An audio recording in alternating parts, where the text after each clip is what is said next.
I was in the Marines. Yeah. I'd gone in when I was 16. What were the circumstances leading up to the decision a 16-year-old kid makes about going into the Marine Corps for you? I couldn't get laid, you know, and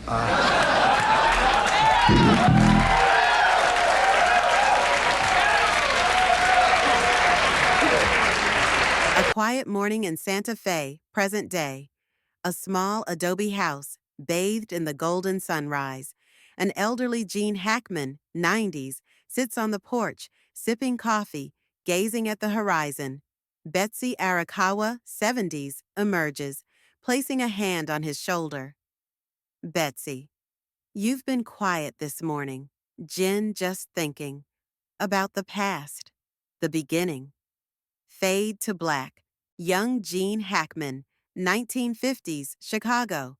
Gene, 20s, a struggling young man, argues with his father. The living room is dimly lit, filled with tension. Gene's father acting? You think you can make a life out of that? Jeannie have to try. I don't belong in an office or a factory. Gene storms out, determination in his eyes. The streets of Chicago seem vast, overwhelming. Betsy's first notes, 1960s, Hawaii. Young Betsy Arakawa, 20s, plays the piano in a modest home. Her parents watch, supportive yet concerned. Betsy's mother music is beautiful, Betsy, but it's a hard life. Betsy, I know, but when I play, it feels like breathing, like it's what I was meant to do. She continues playing, her fingers dancing over the keys. The inciting incident, 1984 Los Angeles gym. Gene, 50s, at the peak of his Hollywood career, lifts weights. Betsy, 30s, a concert pianist, works at the front desk. Betsy, you come here often, Mr. Hackman. Gene chuckles. I couldn't either, but I thought maybe scouting would help. I had tried scouting. You had to go to the Marine Corps. Yeah. Damn. Well, no, I just wanted to get out of town, really. Marine Corps happened to be the only place that would send me, you know. And I was just 16. And was that part of basic training? Good Lord, And you remember my name? Betsy, well, you are Gene Hackman. Hard to forget. A pause, a spark between them. Gene care to grab a coffee sometime? Betsy, I'd like that. The rise of their love, late 1880s to 1990s. Montage, Gene and Betsy, walking through parks, laughing at a quiet cafe, attending a film premiere where cameras flash around them. Betsy stands by Gene, steady and calm amid the Hollywood chaos. Gene, V.O., she balanced me. When everything felt too big, she made it small, simple, real. Conflict, the weight of fame. A dimly lit hotel room. Gene sits by the window, lost in thought. Betsy enters, concerned. Betsy, you can talk to me, you know.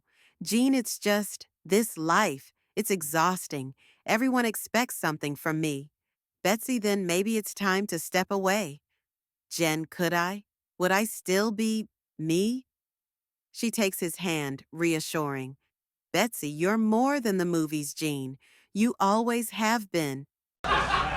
No, I heard that they would send you to China, and I knew that was possible there, you know. I don't understand that, but you were in from the age of 16 to when? 16 till I was in 5 years. Yeah. It took a while. Great experience? Oh, I see. You stay in until you complete the mission. Yeah. A new beginning. 2000s, Santa Fe. Gene and Betsy move into their home in Santa Fe. The desert air is still, peaceful. Gene, no more Hollywood. Just us. Betsy and the stories you still have to tell. Gene nods. He sits at a desk, begins writing his first novel. The camera pans to Betsy at the piano, playing softly.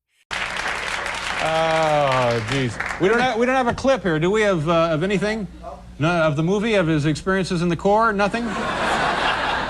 I'd like to see that. Yeah, I would be interested in that. You want to hit a cannon full of cheese balls? I'd love to do Go that. ahead, right there. A final reflection. Present day, back to scene one. Ginny Doe, you ever think about legacy, what we leave behind? Betsy, think about the moments, the life we built. That's legacy enough. Jean smiles. The wind rustles through the trees. The camera lingers on their clasped hands. Fade to black. Sure, any one of those. I think they're all set to go. Oh, you hit a dud. All right, try another one.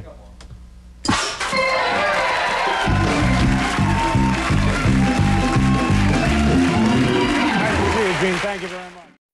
Epilogue. A letter after Jean's passing. Betsy finds a letter on Jean's writing desk. She opens it, voice trembling as she reads. Jean, V.O., Betsy, they'll talk about the movies, the awards, but my greatest role was being by your side. Thank you for every quiet morning, every song on the piano, every moment you gave me. Yours always, Jean. Betsy presses the letter to her chest. The music swells. The screen fades to a sunset over Santa Fe.